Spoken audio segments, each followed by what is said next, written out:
Ang susunod na programa ay rated PG. Ito ay nangangailangan ng patnubay at gabay ng magulang para sa mga batang manunood.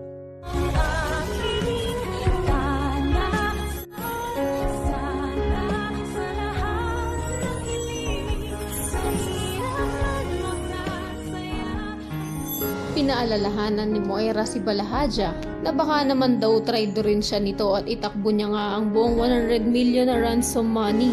Pero paninigurado naman ni Balahadja na kung talaga daw natatraitor rin niya ito ay hindi na daw sana siya nagpakita kay Moira. Ngunit hindi rin natin sure kapag nasilaw ito si Balahadja ng limpak-limpak na perang hawak niya. Pagkat ito din naman kasi ang unang-unang dahilan kaya siya sunod-sunuran kay Moira. Pero ngayong mas malaki na ang pera niya kaysa kay Moira at di hamak na mas mayaman na siya dito kaya wala nang dahilan para maging sunod-sunuran pa siya sa bruha. Sa kabilang banda dahil naisahan na naman nga ang mga bida nitong mga kontrabida kaya itong sina Robert at Annalyn ay mga nagmukhang basurero at basurera na nagkakalkalba naman sa basurahan para mahanap itong si Lolo Pepe. Ngunit kahit libutin pa nila ang buong palengke at halughugin ang kada sulok ng mga basurahan dito ay hindi pa rin talaga nila matatagpuan ang matanda pagkat kasulukuyan pa nga rin itong nasa hideout nila Moira.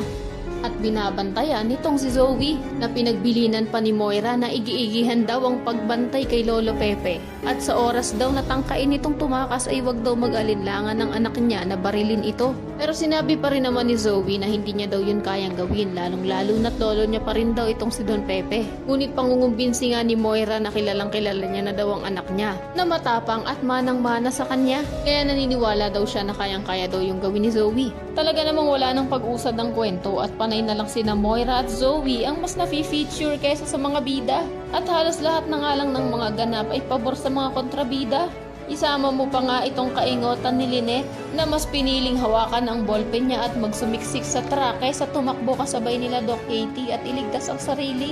Ano naman kayang laban ng ballpen niya sa baril na dala ng holdapper? Kaya naman kung isa ka rin sa mga nauumay na sa mga eksena. At isa sa mga nagnanais na traitor rin naman itong si Balahadja, si Moira at itakbo na nga ang ransom money para kahit papano ay makabawi-bawi naman sa stress ng mga viewers ay pakiclick naman ang like at subscribe button.